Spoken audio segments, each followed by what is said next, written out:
with all the big calls on all the big races. Welcome back. It's another edition. You know what that means. What a Shout, brought to you somewhere in the capital on a Friday morning with our sponsors Bet365. Dave Orton, thrilled to be back in the seat. What a weekend we've got coming up. Yes, it's back. Cheltenham comes back to play. 2 days, starting off on the Friday through to the Saturday. Some really good cars there for you to enjoy. We'll also go to Newbury on today's show with our race previews and with one more Group 1, guys, domestically as well. Bit of a hot pot in that. Don't forget to like and subscribe if you're watching on YouTube. That's what it's all about. Anything on Twitter, hashtag What a Shout. Don't forget, guys, if you've not joined the Members Club, now's another fantastic time to do it. Why? You can win yourself a Racing Post thermal jacket. Not sure I've ever bought a thermal jacket before, but let me tell you, this is worth a few quid. You might want to do it. The promo code is in the YouTube description. So go on YouTube, you can see it in the link description. Take out the promo, Jacket 22. Jacket 2022, you know what it's all about. Anyway, get involved with that, guys. I'm thrilled to say we are joined by Racing Royalty again for the first time in a little while. Paul Kealy joins me back. Keels? Warming up, mate, yeah, but I still can't get rid of this blinking cold that I've had for the best part of 2 weeks now. Well, if you go gallivanting at Ascot on Saturday, and you've even shown me a little bit of video on the train back, and you are Racing Royalty, because you won't believe it. I'll go to Pat Cooney in a minute from our sponsors up in Stoke. Pat, he was on the train, and people started chanting his name, would you believe it? Something to do with Kinross, maybe? Yeah, it might have been, yeah. It's all down to these podcasts that we do. They all love them, don't they? Yeah. But yeah, it was good. It was good fun, but you realise that train was packed. Now, normally when I go home from Ascot, the train is empty because I go home that late, but so I wasn't feeling that well. I was very good. You can tell, but your pecker is up because Cheltenham's back, right? Yeah, Cheltenham's back. Love Cheltenham. Actually, I love this time of year, to be honest, because you get loads of soft ground on the flat. Yes. You get loads of upsets. That's what I look for anyway. Like, you know what I mean? I'm not one that goes steaming in on these shorties, as you're going to find out when we do a couple of these races. So. It is my time of year, as it were. Doesn't mean it's going to be successful, but it's the time of year that I do enjoy. Oh, I'm looking forward to jousting with Keels and on some of the race previews. And Pat Cooney, he's right, there are some shorties out there this weekend. Yes, very much so. And we're all on weather watch, really, aren't we? You know, as bookmakers, we don't need too many excuses to get a short one beat. And soft ground is one of the key factors in it all. So tread carefully, I think, with these shorties over the weekend. That means he fancies them. All right, OK, let's see exactly what's coming up for you on the show. Delighted to say that making a What a Shout debut, go to Sutton Vini trainer Milton Harris. Grade 1 winning trainer Milton Harris joins us on Never a Dull Moment with Milton, let me tell you. Do not miss that. We'll then be giving you 4 big race previews culminating in that Vertem Futurity. Will the Fav win? You're going to find out here. And of course, don't forget those all-important weekend winners. A reminder then here at the Racing Post, we are supporting Safer Gambling Week along with Bet365 as well. Huge initiative industry-wide. Of course, at the Racing Post, while we think it's great that this week is around, we do believe it's a 365-day-a-year commitment, basically, guys. Listen, set your limits. Don't chase your losses. That's what it's all about. Racing and gambling is to be enjoyed. It's a pastime, not a means to make money. If you need to seek help, and that's the hard bit, you can find the link in the bio in the YouTube description, begambleaware.org. Safer Gambling Week. Well, thrilled to say that we go to Sutton Vini and beam in to Milton Harris's office. A debut on the show. What a shout. Welcome along. Dave Orton going to steer you through the next 10 minutes or so, Milton. Well done. I need a bit of steering. Well, quite, absolutely. Don't we all? Milton, it's that time of year where everyone is now thinking about 2 words, dual and purpose, which you rather pull off to a T. Let's face it, since 2018, when you came back to the training ranks, 115 winners, you made it in the week. We've been used to a sensational comeback or two, Milton, but it's fair to say, with the Grade 1 winner at Aintree under your belt, you must have been loving the spring. Yeah, it's been a great time. Listen, and I hope we have a laugh and a joke about it, and I hope it gives other people that are struggling, because I'm sure there are people out there struggling that work hard, a bit of optimism that you can come back. Okay. I get pleasure from that. Yeah, I'm sure you do. I mean, obviously, it's, you've been around since I've been in the game, Milton, to make you feel young. It's a tough game. It's a tough game, this will tame lions, this game. And is the focus is mainly on the jumpers. We're going to put up a graphic, Milton, of your top horses by Racing Post ratings. And I mean, all sorts of horses. I mean, as I said, you've been in it since 2001. Since 2018, however, when you came back, you really seem to be targeting the right sort of races and getting the very best out of all your horses. And I'm not saying that to blow smoke, Milton. It really has been something to behold. Well, probably, look, it's no secret there was a bit of unfinished business, and motivation wasn't difficult, and it still isn't difficult, because this is like making a point, and it's a competitive sport, and we want to be competitive, and we want to be at the top table. So we had a good year, but there will be plenty of people, I'm sure, thought it might have been a one-year wonder, and so it's important this year we topped last year. You had a lot of very good bumper horses. I don't want to mention that you had one turned over on her return early last week. She's been turned over twice, and we can't. She's had a full MOT. I think she's just being a girl at the wrong time, and I suspect you might see a different horse next time. All right, well, I'm sure, absolutely. So if you've had your fingers burnt on that, don't give up the project, basically. No. One horse on that list that I see is actually entered in the next week is the wonderful Stimulating Song, who we've not seen since he won over hurdles in 2020, that horrible pandemic year. Yeah, he's always been the best workhorse here. Even now, with these good horses appearing, he works like a proper horse. I felt I didn't do everything right with him. Eventually, we got it right at the Paddy Power meeting, and unfortunately, he struck into himself. It wasn't bad, but it was enough to keep him off for a year. And then, of course, the time he had to come back was the summer, so it wasn't going to be. So he's done loads of work. He's been to Kempton for a gallop. The only reason you haven't seen him running in the last week or so is because of the ground. I mean, he's entered everywhere in the kitchen sink. We just needs the ground. Well, it's that time of year, isn't it, Milton, where everyone is thinking, right, the more rain that falls, if I'm involved with the jump screen, the happier I will be. The return of Cheltenham then this weekend, Milton. We're filming this on Friday morning. You're going there for one runner today at 5:05. Obviously, the news broke earlier this week, Milton, and it stays at 4 days, the festival. I'm sure you've got a line for us on that. Well, brilliant.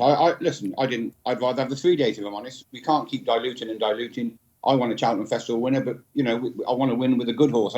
It can't be right that something in the rated 120s should be winning a race at the festival. That doesn't seem quite right for me. And you can do that probably in the juvenile handicap, and there's a couple of other races. The mares. Look, we all have different views. I'm delighted 4 is plenty, and if you like a drink and a socialising, that's plenty. Yeah, absolutely. Okay, all right. So we'll get to your big runner on Saturday, and you've got some 2 very interesting runners in the bumper as well. But at 5:05 today on the Friday, Twin Jets comes back onto the track, unbeaten. You might have one to go up against Milton, but knowing you might fancy your chances. He's a good horse. So bought him from an Irish point-to-point field. He was the only finisher, ironically, but I got some good advice from somebody I trust. Richard Pugh was very helpful. The horse finished alone. The 2 in front of him, a couple of lengths in front, fell independently at the last. So I bought him for 45,000, which is a lot of money, but in today's marketplace probably isn't. And he looks a special horse. So, and I know Fergal's is probably a good horse, and he's probably the same as us. He wants a bit of rain, but I have no fear of anything in the race. I'm going to leave here shortly, and we'll walk the track and just make sure we're happy. But he is a very good horse. Yeah, Cheltenham at the time of recording, we don't think it's had quite as much rain as some parts of the country. They race at Doncaster this weekend, and 20 mil has already fallen there Thursday into Friday. Okay, Milton, let's concentrate on Saturday then, and 2:40, the Masters in Holding. Now, this is a 4-year-old hurdle, which can occasionally attract something very good from the previous season. Ding ding. Round 3, is it? I think between you and Pied Piper, of course. And it's Night Salute coming back out, who has won at the track, Milton. No problems about that. How's he summered first and foremost? Yeah, he's done really well. He's not the biggest individual, but he's grown a bit. He's stronger, definitely. He's definitely a better horse this year than last year. His work last year was okay. Never a great workhorse. His work this year is good. He goes up with Stimulating Song, which takes a bit of doing. And he is in a good place. We had a minor sinus issue in the summer, which we dealt with. And I'm really, really happy with him. Look, this all, not just myself. There's myself, Gordon's horse, probably Dan's horse. And Joseph's at the bottom getting the weight is a runner, isn't it? I would say this will tell all of us where we go, because like most 4-year-olds, it's going to be a difficult season. This will tell us if we should be going Christmas hurdle, stroke champion hurdle, or we should be looking to hunt a bit and maybe go to France. So it's an important day for 2 or 3 in the race. And very, very happy with my horse. He went to Kempton and did a piece of work, so he's ready. When did you know, Milton, that he could climb to the top? I mean, he just didn't really fire in the Triumph Hurdle, did he? But bar that, it was a sensational time as a juvenile last term. Yeah, we didn't shy any fight, and he had 7 runs, I think it was, and won 6.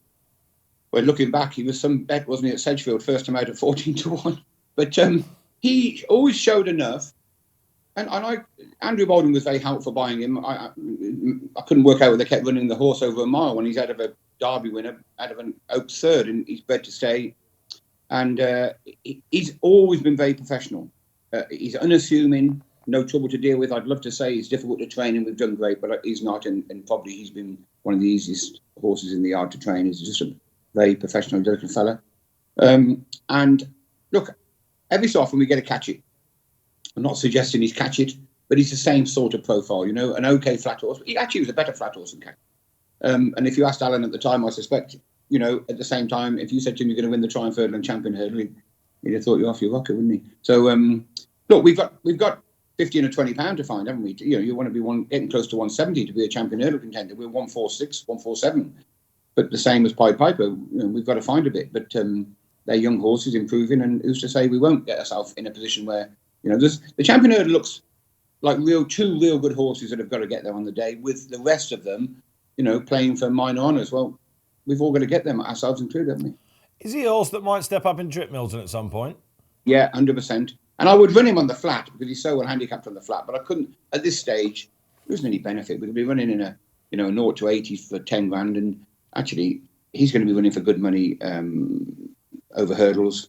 Very professional horse. Yeah, and 2.5 could be no problem. You know, I say he will stay. So no, there's lots of options with him. But tomorrow's a big day to see where we go. Our route. Okay, it's often with 4-year-old hurdlers that you see that, you know, they often can't really have the opportunities to run over the extended trip. This season, that might be open to him. You talk about prize money, Milton, of course. I have heard you making noises about if he doesn't win tomorrow, you might go across the channel. Yeah, we might. There's some 4-year-old conditions races. Look, they'll probably end up being a better 5-year-old, and the spring is a different time for them. Look, I hope that doesn't. I don't want to go to France, but what I don't want to do is flog him around. I mean, you know, would I run him off 147 in a handicap? No, probably not. You know, we've got races like the Elite Hurdle and those sort of options. But I would say I'm pretty confident we won't need to do that. I think he'll run well. I'll be very, very surprised if tomorrow he's not ultra competitive. That's exactly what we want to hear. Let's go to the 5 o'clock then. You end the card with... Now, you're bowling us a curveball here, Milton, because it's the same, it's the same ownership. They almost look like the identical horses. You've got 2 in the bumper. Yeah, look, the owner and I discussed it yesterday. The problem we have is a weather forecast. So we've got a horse there that appreciates good, quick ground, with Earthcry, and we've got another horse which is a lovely, big, beautiful horse who we wouldn't risk on quick ground. And if the rain came, he'd be our first choice to run. Our intention is to run both if the ground's nice ground, but if we get extremes either way, that might make us have just one of the runners. But they're very different. Earthcry, he's flat bred, loads of pace. Really pleased with him last night, knuckling down. He's never looked healthy since we've had him. His coat has never been shining, but he's a very professional horse. And the other one is a Greek god of a horse. He's beautiful. He's got a good mind. We took him to Sedgefield just as a confidence booster, but I wouldn't be risking him on good to firm ground, you know. That's gentle slopes, of course. All right, so watch out then. Let's see which way the weather goes. Yeah, he's a good horse. I would suspect our best youngster. Are they going to... Oh, OK, all right. Are they going to stay in that division, or is it much... No. Find out more tomorrow? I'd say gentle slopes, one more run in the bumper, and then go straight hurdling. He's schooled well. And probably, look, the other one's won 2 bumpers, so... He'll go hurdling too, but I would say by Christmas both of them be hurdling. You've made a name for yourself in the last couple of years, especially in the last 12 months, as I mentioned already, about moving into bumpers. How's this year's crop looking? Have you got some nice unraced ones? Yeah, we have, but we aren't able to go and buy expensive horses. So I tend to buy yearlings and 2-year-olds and give them time and get there. Rosie Redrum, who was very good last year, she was a cheap purchase as a yearling. We gave her time. So we've got some nice youngsters. We've got Jacamar's brother. We've got quite a few nice ones, but none of them will be silly money. And we have a lot of juvenile hurdlers we haven't run. We've run a few. Scriptwriter springs to mind, but we've got some that are nice horses that haven't run yet. So I'm looking forward to the juvenile hurdlers to come out. One horse that kept your name very much in the headlines over the summer, and one of our producers, Dave Lowe, I don't know whether he's popping the corks or sort of sobbing into his tea this morning, but Stephen Gerrard has left Aston Villa. You know where I'm going this, don't you? How's Super Jack? Are we going to see him? No, we're not, unfortunately. He's a stranger. So the owner's a good man, predominantly a flat man, but I managed to cajole him, bully him, convince him to go hurdling with the horse because he jumped brilliantly, and the plan was to go hurdling this winter, but unfortunately he's had a setback, and so we won't be seeing him this winter. But I'm pretty confident that next season he will be going jump. There you go. It's the sort of calibre of animal that you've got at the moment. Milton, yeah, he's a good. We know that having a horse with you is great fun. Still some room in the stables for some more if anyone wants to give you a ring. Always room. Look, I love training these. We've got some good owners that are fun people. With Harry Redknapp's in the yard now. He's got a good juvenile. There's one to watch out for. Postmark, good horse. He's rated 90 on the flat. That's jumped lovely. As I said to you, we've got Scriptwriter. We've got a few real nice juveniles that in theory would be better horses than Night Salute. Whether they actually achieve that is another matter, isn't it? But no, we want people to have fun. It's a tough game, and we want to enjoy the sport. Absolutely. It's all about the sport, isn't it? Well, you've given us the next Night Salute then. Happy days. That's Postmark for you out there, viewers. Good luck tomorrow, Milton, and today with all of your runners. And I'll tell you what, Pat Cooney will be livid because he's usually got the best backdrop amongst us on this show. You've given him a run for money. I can even see Leicester there. Yeah, Leicester's here. Leicester's behind me. Leicester's, which way do I need to go? There he is. It's his memorial service this week. So I'm going with Christian von der Eck from Germany. We're going down to his memorial service. I was lucky enough to become friends with Leicester in St. Moritz, of all places, because obviously later in life he spent most of his time in Switzerland. And nice man and a legend in my lifetime and most people's racing lifetime. So I want to say goodbye properly. A good mention for the white turf racing, of course. If you fancy a runner over there, go and give Milton a ring. Milton, thanks ever so much for joining us this morning. It's fun as ever, and some nuggets as well. Yeah, we hope to get a winner over the 2 days. Let's see what we can do. Absolutely, and look out for Stimulating Song coming back next week. Milton, from all of us here at What a Shout, enjoy the winter. Thanks very much. Take care of yourself, guys. Well, there we are. Wasn't that fun? Milton Harris then. He's a character, Kills, isn't he? He certainly is, yeah. Yeah, and he's done really, really well over the last few seasons, hasn't he? Yeah. You know what I mean? He gets these horses and they run so consistently. The thing about Night Salute last year, he was just so consistent. He just turned up and ran well virtually every time he ran. He's a tough little horse. It's going to be a hard year for him, though. Well, as Milton said, absolutely. Pat, and he's got some very good young horses. When one of his turns up in the bumper and there's a bit of money for it, you know what happens. Yes, a very good stable and a very likeable stable, I feel. You know, I think if I was getting involved in a syndicate or whatever, then Milton Bradley's name would be probably top of the pops with me. There we are then. Great stuff with Milton. Of course, get your comments in below. Milton will read them as he goes on. Trust me, I don't think that'll be the last time we see him in this studio. Do you? All right, big race previews coming your way. Shall we get straight on with it? Newbury. It's about time the jumpers started coming out there, but we do have a flat feast for you in the meantime. And again, this end of season card is really, really good. The 225 Pat is the St Simon Stakes, the St Stephen Stakes. So they're all sort of the same to me these days. Yeah, the St Simon it is, and we've a short price favourite in this, and that's Hamish, William Haggis, Tom Marquand. This is a Group 3 on soft ground. He's won Group 3s on soft ground in the past. He has got a £3 penalty for that, though. And, you know, on balance, I suppose he's the most likely winner. But he's around about 4 to 5 at the moment. There is 8 runners in the race as well, so hopefully there'll be each-way angles in the race. I think you can let him run at odds on. I'd much prefer to be a backer of something like Lone Eagle, who's currently round about 9 to 2 second favourite. Lone Eagle, of course, he's got winning form on soft. He very nearly won an Irish Derby. You have to be a bit lenient with his 2 runs this year, I suppose. But, you know, that Derby winning format, that's pretty good currency for me, really. Just looking at the others in the race, Passion and Glory is the 3rd fav. I still don't know if he's a 10 furlong horse or a 12 furlong horse, so he's hard to fancy for me. I wouldn't be surprised if Hamish got beat. Lone Eagle seems the one most likely to take advantage. If the market isn't in your cup of tea, there's always betting without the favourite. And Lone Eagle's about 7 or 4 favourite for that at the moment. First of the hot pots then. Pat Cooney taking on Hamish, who at Ascot last time came there on the bridle, didn't he? And he produced again. He's going to come there again on the bridle, isn't he? Very solid horse, isn't he? He's very talented. Yeah. He's had tons of problems over his life. Obviously, I mean, I think he ran 6 times in 2019. He's only run 7 times since. And the problem is, last autumn he got beat at a short price on his 3rd run of the autumn. And that's the worry with him because he doesn't stand an awful lot of racing. He did win very well last time. He's definitely the right favourite and at the right sort of price. If I was going to have a bet, I would be inclined to take him on though, because that's the way I am. I would back Lone Eagle. Listen, he's 3 from 3 on soft ground. Like Pat said, he nearly won an Irish Derby. He's obviously been off the track because of the ground, I think.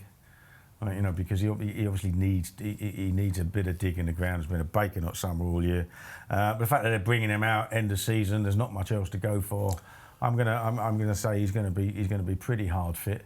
9-2 at the time of filming about 3. Yeah, I don't think it's the surprised worst. it's that big. I don't think it's the worst price in the world, is it? I mean, there's only... I was expecting him to be shorter kills, like 7-2. I didn't think they dangled the 9-2. It's very each way backable, isn't it? Yeah, exactly. Unofficial ratings is, with the penalty, there's £1 between him and Hamish. He's got to come back and show it, whether Hamish is in great form. But I think he's a reasonable price, without being saying he's a massive bet or anything. But I think he's the one most likely. I stumbled over the name for this race, but they do. It's almost like the Ascot Straight Track with the handicaps. You get a narrative throughout the season. These Mile 2, Mile 4 races at Newbury always seem to see the same characters sort of turning up, same trainers. Yeah. I'm going to take a bit of a flyer Max here. Vega? Yes. I thought you were. Yeah. How did you get that? Yeah, race back at end of the season. He won the John Porter, was it? He won the John Porter, and he won the Zetland Stakes. Do you remember? As a 2-year-old on soft ground. On soft ground, and I think I've spoken to a couple of jockeys on this show this season, and they've always mentioned Max Vega when he's been amongst the books. I don't think he's seen it yet. It's a bit of a leap of faith, but around about 14-1, he gets his ground. And I could just see him showing up better. He can definitely run well. Yeah. All right, there you go. All right, vote of confidence. Look at Kills' mug. Look, it says, do what makes you happy. I hope you're all doing it out there at the moment. Let's go to Cheltenham, shall we? That makes us happy, Pat Cooney. And we've spoken to Milton Harris about this. It's the Masterson Holding. Now, you can see a hot pot in this, I said to Milton. It turns out we've got 2. Yeah, absolutely. And there was only a cigarette paper between Pied Piper and Knight Salute at Daintree, wasn't there, last time they met? Pied Piper is the more solid in the market at the moment. And I think the key to this race, is the ground. Pied Piper, he was only beaten 3 lengths at Royal Ascot on good to firm ground. Knight Salute's only run once on fast ground on the flat, and he finished last as 7. And you got Dr. Panassus. Again, I was trying to think, well, maybe he'll be hard fit, a Dan Skelton horse. But when he was trained by David O'Mara on the flat, he was a non-runner due to unsuitable ground on good to firm. So I think Pied Piper, because he can handle the fast surface, I think that's the reason why he's going to be favourite for this race at the moment. But an intriguing race. We'll have to see if they've all trained on and so forth. We've not seen them for almost 6 months, the main 3. So I lean towards Pied Piper. That Royal Ascot run, it reads quite well. Coltrane won the race. He was only beaten 3 lengths. And I suppose he's just about my selection, purely basing it on the fast ground, though. All right. I mean, I'll get this out of the way, Kills. This isn't the race that I'm going to be playing in. You shook your head there immediately. I would also lean towards Pied Piper. I'm still got it in my mind when he won that on his debut at the course and he just sauntered home. And he's a horse that, Royal Ascot, wasn't it? He ran well there. He probably should have won at Aintree, shouldn't he? Probably did he hit the front too soon? I don't know. You could make excuses for him there. I mean, he wasn't stopping in his previous races, so I don't necessarily buy that. But I've got a feeling he'll get his revenge here. Yeah, he might. I mean, it's one of those. If you put a gun to my head and said, right, you got to choose between the 2, my mentality is always to back the one that's the biggest price, especially when there's so little between them as there was at Aintree. So I'd go with Milton's horse, Knight Salute, just purely on that. I wouldn't have a particularly strong opinion of it. I think when he won at Cheltenham earlier in the year, Piper, or last year, when he impressed everybody, it was a terrible race, and it was set up for a horse with a bit of flat speed like him, and it just made him look better than he was. And they all got made to look ordinary by Vauban. So let's not be under any illusions of the fact that they've got to improve in leaps and bounds this year to be factors in anything. Yeah. So this is obviously the right target for them because it's a 4-year-old race. It's a conditions race. I liked Knight Salute's attitude, so I'd lean towards him. I'm not. It's not a race that I'm massively into from a betting perspective. You get the feeling that Milton, of all the trainers, I mean, you've got Dr. Parnassus in there as well, who was also running the Triumph, didn't he, as well? And he could be interesting. Fresh to Skelton's once again, unsurprisingly. Yeah, I was having a look at records of traders at this particular meeting. And Skelton's is particularly bad. Is it? About 10% strike rate or something. Did they have All Mankind beaten in this race? Big losses. Yeah, All Mankind. Yeah, got beat by Botox Haas, as we're running later on the card. So yeah, just a little bit worried about that. You know, I mean, the thing about Dan Skelton, he is an excellent trainer, no doubt about it. But I mean, punters love him as well, and they tend to be overbet a lot of the time. Like, you know, I mean, and you know, if he backed all of his horses blind at this meeting over the last few years, you'd have done it in royally. Yeah, interesting. All right, Kill's giving some added value to that then. Look, the 240, it's a tricky race, basically. But we know that you are on one side or the other, so good luck whichever way you decide to play. Let's stick at Cheltenham, Pat Cooney, because the 315, this is a bit more like it, isn't it? 2 mile handicap chases. We've got summer form against horses coming back. Which way's the market leading? We've got a winning machine here, haven't we? Yeah, the win machine has cleared the runway. He did win a Class 2 last time out, so it's not as though he's taken a dramatic hike in class. And that was 40 days ago. So, you know, he's going to be ready, really fit, I would imagine. All those ones, yeah, I'm not really convinced by them. Well, this is definitely the hardest task so far. I think Dad's Lad has got to be extremely interesting, trained by Willie Mullins. And he'd be a rare visitor, wouldn't he, to this particular Cheltenham meeting, Willie Mullins. You look at Dad's Lad, his last 3 runs have been on the flat, over hurdles and over fences. But there's no denying he's better over fences, really. He's had 3 runs over fences. He's won 2 of them. Brian Hayes, who's aboard on Saturday, has won on him. And I would imagine the public won't let a Willie Mullins horse go unbacked in this race. I would imagine he'll be favourite to be favourite. Tricky old race. You've got Editor Jajit. He's a classy horse, best when fresh, so he'll be okay. He's a front runner, but as also is Efferneck Fizz, also at the bottom of the weight. So it's going to be a fast run race. I was trying to fancy the Widowmaker a bit at his current price of 8-1, because I thought maybe he wants that little bit further and a fast run race would suit him. But I think I'll just jump aboard the Willie Mullins horse, Dad's Lad. So an unorthodox preparation maybe, but it is Willie Mullins after all. And fair to say he knows more about the horse than I do. Yeah, very interesting to see Mullins Yard having a run on this card, that's for sure. I'm going to go back 12 months, Kills, because you saw the bull big in this, so you got it right. And one horse of Sam Thomas's before midnight, wasn't it, that took it out for you? Have we got another one? Yeah, that's right. No, haven't. Actually, I was going round and round in circles. I mean, I don't like the favourite clear the runway. I mean, I think you find, like, you know, all this summer jumping, win, then arrive in the real world. Very well placed. In October and November, and you're suddenly up against proper horses. I think you get found out, probably. Giving weight to Dad's Lad's going to be a bit tough to my eyes. Now, obviously, the Willie Mullins thing, I was having a look. He definitely hasn't had a runner at this meeting since 2011. Wow. I don't know whether he ever has, because my Base Form Interactive doesn't go any further back. I'll have a word with Rodney Particular about that, shall I? First one, I have so many problems with my laptop, so I wouldn't worry. I don't want, it works at the moment, that'll do. I just worry about whether he's actually that good enough. I mean, he's a fun horse for the Mullins. He's 2 from 3 over fences, though, isn't he? He is 2 from 3 over fences. He did jump well 2 starts ago. He did. It was a 50 grand hurdle that he was 5th in last time as well. So, you know what I mean? He's got some decent... good horses were in that, decent weren't form they? to his name. I mean, I keep coming back to Editor Jajit and think, well, you shouldn't be well enough handicapped anymore, but it is early season. You're going to be fit, because what you often find is these front runners, they do their getting fit at home because they can, because they tend to be a bit more exuberant. So he'll be forward. I think you'll do well to lead him, won't you? Basically, you'll do well to lead him. And sometimes, I mean, I got involved in stolen silver against him at the December meeting last year, thinking everything is going to go too fast here, and they just let him get on with it. And Jamie Moore just gets that breather right, doesn't he? Yeah, he rides the course really, really well. But like Pat, I was trying to fancy the Widowmaker. He was chucked into Grade 1 company at the end of last season, finished 3rd, obviously a well-beaten 3rd. But I think the level of his form gives him a big shout at 8-1 if he's ready. For the Tizzards. For the Tizzards, yeah. Again, Colin Tizzard did not have a good record at this meeting.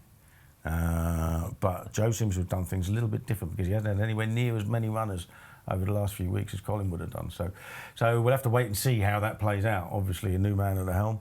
But I think on form, I would just edge towards him, because he's more my sort of price. You really have looked at this meeting, haven't you? You've got the gumption going for you about the jump season coming up. Are you going to? Don't tell us what it is, but are you napping at Cheltenham? Yes. Oh, all right, a little teaser for that then. The Widowmaker, I can sort of see it. Dad's Lad, I'm with Pat. I think if he comes back to that penultimate form, he's going to take some beating, I think, get him some weight. But again, It's a bit early, isn't it, to be going in? No runner, says Keels at this meeting for Willie Mullins since 2011. Is that a tip in itself? Get your comments in below. Shall we go, Pat, up to Doncaster? We're going to go to John Ketley in a minute to tell us exactly how much rain they've had prior to this filming on Friday morning. I think it's a lot. Yeah, it's been plenty, hasn't it? So you have to do our summers on soft ground for sure. People always say, Doncaster drains well, but it's rain after rain at the moment. So at soft ground, so as we speak at the moment, there's 8 runners. So you think, OK, well, what goes on soft ground? Well, pretty much all of them, actually. And all right, how many of these have got proven form over the mile? Pretty much all of them. So it's an interesting race. Auguste Rodin, he has to be favourite for the race. He's currently 8-1 favourite for the Derby. I thought it was very telling. Donnacha O'Brien, Aidan's son, had an interesting contender in this race at the 5-day decks. And he decided not to run because he knows his father's horse is very highly regarded. So that tells a story in itself. So he's there, maybe you'd have to say, on reputation more than form book. He did win a Group 2 last time. There was only 5 runners. The reputation is put in there at the head of the market. So is he a bet? Well, not really for me. There's too much, unknown quantities in the race, really, for him to be a thorough bet. One we did lay during the week was King of Steel, who's had 1 run, 1 win, and he won a Nottingham maiden on soft ground by a long way. And the horse that won that maiden last year was Elderoff. So there's a St. Ledger winner there. So he might just be a talented horse. I don't like backing horses in a Group 1 race with just the 1 run to their name, but he's been an interesting horse. I quite like Salt Lake City. I was at home watching the telly the other day when he won his maiden. That was on soft ground over a mile. I thought he won quite well as well. You got Wayne Lorden on him. Aidan does win with second-string horses, and I might be dabbling King of Steel and Salt Lake City each way rather than the favourite at odds on. Making waves there. I didn't think he was going to say that, viewers, did you? Let's have a quick look at this race in its entirety, the history of it. Gosden's never won it. He's got Epictetus, or whatever you call it. Epictetus? Yeah. Epictetus. Yeah, I don't know. Always guesses No idea. name. Should have seen us on the live show when that was running in the Autumn Stakes. We had no idea. Yeah, he obviously had that in Horace Hill as well, didn't he? And he decided to run that instead of the other one. He had 2 entered in Yeah, the one goes to Saint-Cloud, doesn't it? Right, get you. Arrest. Of course, because there is a Group 1 at Saint-Cloud, and Rab Havlin might just double up his tally. Like buses, of course, these things can be. I wondered about this race. It's either dreadful or it's... I can't work... Is this a bad third? This is it. I mean, forgive me if I've missed something, right? But Auguste Rodin goes into this race as odds on. Yeah, I don't feel there's been anywhere near the hype about him as there has been about plenty of Aidan O'Brien trained winners of the Vertem Futurity. Like Luxembourg, for example, last year. Like Luxembourg last year, Yeah. like your Camelots, like St Nicholas Abbey's. Great talk about how good they are. I've missed all of that. And when you actually look at the balance of his form, I think when it comes to O'Brien's winners of this who've already run in group company, his form is easily the weakest. Now, he did win the Champions Juvenile at Leopardstown last time, but the runner-up, Caroline Street, was 6th of 10 in a lower grade next time. We're not talking standout form. And again, it's one of those cases, you say it a million times, if it wasn't trained by Aidan O'Brien, it wouldn't be anywhere near the price it is. Now, there's every reason for him to be the price he is because he's trained by Aidan O'Brien. Aidan O'Brien has said he looks the sort that could run in a Guineas and a Derby. And that just adds to the price tumble, doesn't it? Like, you know what I mean? But, you know, if he wins, let him win. I mean, I'll have a crack at him. Epictetus, Kingman, if the ground gets really... I wanted to be with him. Really, really deep. I thought he was the one to take out of the Autumn Stakes. They've got Holloway Boy reopposing as well, who didn't get the best run that day, but they're sticking on a visor, and will he get bogged down a bit? Just tell us about the weather up there. Yeah, well, 26 mil there on Thursday. There's more rain throughout this evening, on and off. It all depends on, you know, how heavy the showers are. It's going to be turn-ups, aren't they? And it might, you know, as Pat said, it can drain quickly. It can also cut up very quickly. And we see that, you know, we've seen it. It can be horrible ground. And I'm looking at it, I'm going to take a chance. Now, obviously, you're taking a chance of a horse with lack of experience when you're talking to bottomless ground. But if you saw King of Steel win at Nottingham, I mean, this horse looked like a 3-mile chaser compared to the others, and he went through the ground like one as well. And obviously, it wasn't a great race. I think King of Nard would have been a lot further by the variant thing in the Horace Hill the time before. But just the way he went through it, he's a huge horse. He obviously relishes the ground. He's going to stay miles further than a mile. and he's going to go through it when plenty of others aren't. And I just sort of a double figure price. I'll have a few quid each way on him. Yes, he needs to improve out of all recognition. I think he got his RPR of 88 there. Like, you know what I mean? But a bit like when Al Riffer won the National Stakes at the Curragh. Another big horse. Right, the ground, another huge horse. The ground is a great leveller. And I just think he might be the one that's cut out for it. August Rodin is by the final crop of Deep Impact, isn't he? And Deep Impacts have got a pretty good record on soft ground. And of course, we know about Rhododendron is damn. He ought to be the star player here. It'll be interesting to see what the price does, won't it? Because at 5 to 6, it's a dangle, isn't it? Well, it's a dangle with some people. I mean, It is. It's about and out lay to me. But what I mean, you know what I mean? Some people will be wanting to see that put under pressure. Could he go even money? He could work. He's going to go one way or the other, isn't he? Yeah. It will tell a tale, I think, the market, because they will have a rough idea of obviously what they've got. They know how to win the race. They know who'll go. His soft ground, I could just see him outstaying Holloway Boy and Epictetus or whatever. Epictetus. Yeah, but you haven't mentioned King of Steel, who's just going to go. But he is unquestionably the very interesting one. I get rubber ring on and go floating past a lot of them. And Dave Loughnane, he's the one trainer that sort of keeps hold of these ammo horses, isn't he? And they do buy big juveniles, Crypto Force or whatever it's called, the horse that's left Michael O'Callaghan now. He's another biggie. And isn't it interesting? They could easily put him away for the winter this and have a very exciting horse with just the one next to his name going into a spring. And yet they're rolling the dice here. It is interesting. Well, they're rolling the dice because they look at the form and they think, actually, he's not that strong and it ain't. That's what I mean. You know? It's ripe, isn't it, for something? So let him have a go. Now, he might end up being way, way out of his depth. Yeah, so right. You've got to be prepared for that when a once-raced maiden goes into a race like a Group 1, but I'll take a chance. Yeah, all right, the mud will be flying. We're hoping that King of Steel will reign. Pat, let's go back for the final race preview. It's 5, not 4. Don't worry about it. Kill's pulled me up on that in between takes. And we go to... Oh, we're back now, aren't we, Pat? The 350. It's a Pertemps qualifier. Yeah, the Pertemps qualifier. And normally people are very cautious with this race. In years gone by, you only had to be entered at the final decks to qualify for the final. It then changed to first 6 places to qualify. And now under the new conditions of the race, to qualify for a Pertemps final, you've got to finish in the first 4. So that's made things a whole lot more competitive from a punting angle. And there's a horse in the race trained by Charles Burns, Shoots First. He's very much of interest, really. You have to see how he goes in the market. But he's priced accordingly, very defensive, of course. You know, I keep coming back to saying... There seems to be a very well handicapped horse in this race to me, and that's Botox Hass of Gary Moore and Jamie Moore. Now, the last time we saw him, he won a Grade 2 hurdle at Fontwell, beaten Bruin Upper Storm. He won at 20-1 that day. On that day, he was rated 139. I thought, well, he must have gone up a fair few pounds for that on that line of form alone. He only went up a pound. So I know there's 18 runners as we speak at the moment, but Botox Hass, only going up a pound for that win, I mark him up as the most best handicapped horse in the race. I would imagine he'll be ready to roll from the Gary Moore stable. So I think he's a worthy favourite, despite the big number of runners in the race. A winner on this card, as you mentioned a couple of years ago, is a 4-year-old, National Spirit winner. Pat likes him. Is he going to be ready? Is he going to stay? He's the best handicapped horse running anywhere in Britain or Ireland tomorrow. I mean, I don't get it. Now, I know you can't always take conditions race form literally when going back to handicaps, but a handicap has basically ignored it completely.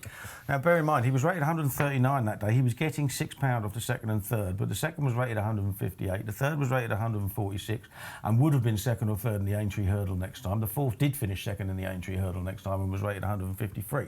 And here we go, he's gone up a pound. It's bonkers. It's crazy. Now, you get your you get your conspiracy head on. I think, hang on a minute, he only needs to finish third or fourth, and he's still on a mark in the low 140s. And hey, March, here we come. March, here we come. But then again, that's not necessarily the way Gary Moore always works. And this is a horse that still has promise. You've got to remember, he may have raced as a juvenile, and he had some good form as a juvenile as well, because he was second to All Mankind at the track. He then smashed up Langer Dan, odds on next time. The following year, he won the Masterson's Holding Hurdle, where he beat All Mankind. And again, that was first time out. He was first time out winning the season before. And then last year, they had this one go at chasing and no good whatsoever, hit the deck, came back in the Greatwood, realised that he's now a stayer. So they put him up. They put him up in trip. He went 2 fine races on soft and good to soft ground, finishing second and third in 3-mile races. Here he gets ground that I think is probably more to his liking anyway now, even if he won't get that soft no matter what rain comes there. And he goes exceptionally well fresh, as we know. I mean, doesn't he just win? I mean, I know it's an 18-runner handicap, but you know, I mean, his form at Cheltenham is impeccable. This is unlike you, He's Kills. incredibly well handicapped. I thought you were going to say you'd found one. Are you leaving that up to me then? I found one. I backed him at 12s earlier in the week. He's half the price now. So So that's why he's into 5 to 1. you But know, you and but Pat are both seeing this. Yeah, I mean, I don't see how you can't see. It's so obvious. The negatives are, will he be ready? And Well, he'll be ready because he's always ready. with the conspiracy thing, I think that Gary would love nothing more than to beat the Irish in the Thames handicap. Well, yeah, no. Look, you can go down that route, but this is a horse. Like I said, he never raced on the flat. He's, you know, I think he was improving at the end of last season, and he could be improving again. Right, you know, so maybe he's got bigger targets. I mean, he ran him in a Grade 2 last year. Why hasn't he got? You know, maybe we'll start here. £1 for winning the National Start Spirit. here. I mean, how good are the? What sort of price is he going to go off? How good are the staying hurdlers now? He's got a big jump to make, but there's nothing special around really. Nothing special around in Britain. Yeah, no. Right, Flora Porter's very good. There's nothing around in Britain, so why not go out there, see how good you are, win this, and then have a go at a couple of the graded events. Okay, so look, Botox ass chucked in. What's the handicapper doing? What price could we see this going? 3 to 1? No, not in the field of 18. Wouldn't be surprised if he was 9 to 2. He's 6 now, I think. He's roughly about 6 now. So we've got to look for some others. Gordon runs a couple. Charles Burns has got one in there. Silver Sheen's gone to Fergal O'Brien now. He won a Thames qualifier for Jessica Harrington a few years ago, and then just got injured and lost the plot. But he did come back a couple of starts ago and ran really well. He's handicapped to go well, but I think he wants to go around a bit softer. There's a horse in there that caught my eye.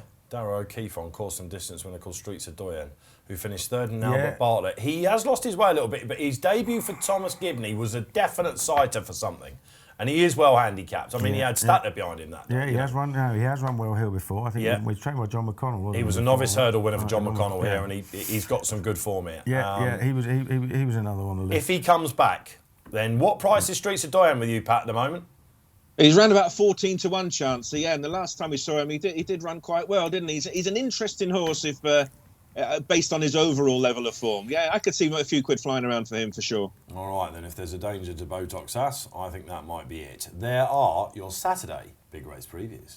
Nap time here on What a Shout. I'm assuming that you might have teased us with it and sort of let it out of the bag already, this one. Botox has. He's got to be at least £10 better than his mark, and I think he'll improve this season anyway. So he's definitely the one to beat. It's 17 rivals and 12 hurdles, but if he gets over them, he'll win. They'll be chanting your name on the trains and in the pubs and all around the land if that one goes and lands the plunge. All right, 2:30 at Doncaster. While I can still nap on the flat, I may as well have a go. And there's a horse called Wandering Rocks, who was 3rd to Muxteseb, who reopposes last time. We've got Isra, the London Gold Cup winner, coming back here. How's he going to fare on this ground first time back? I'm not sure. This probably is a bit of a sighter for the November handicap a little bit late on. But Wandering Rocks, Ryan Moore jumps aboard.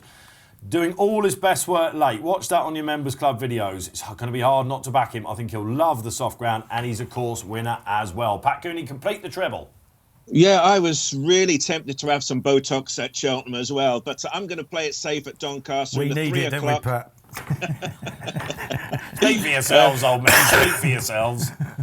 I do expect Aidan O'Brien to have a winner at Doncaster on Saturday. Not necessarily the Futurity. The race before, Aesop's Fables in the listed race, completely clear of his rivals on form. When he ran last time, it was over 7. He's by no nay never, so 7 furlongs may be a stretch for him, dropping down to 6. I think Aesop's Fables could be a good thing in the 3 o'clock. He's clear of his rivals, isn't he? All right, call them what you like. They're our most important hopes this weekend.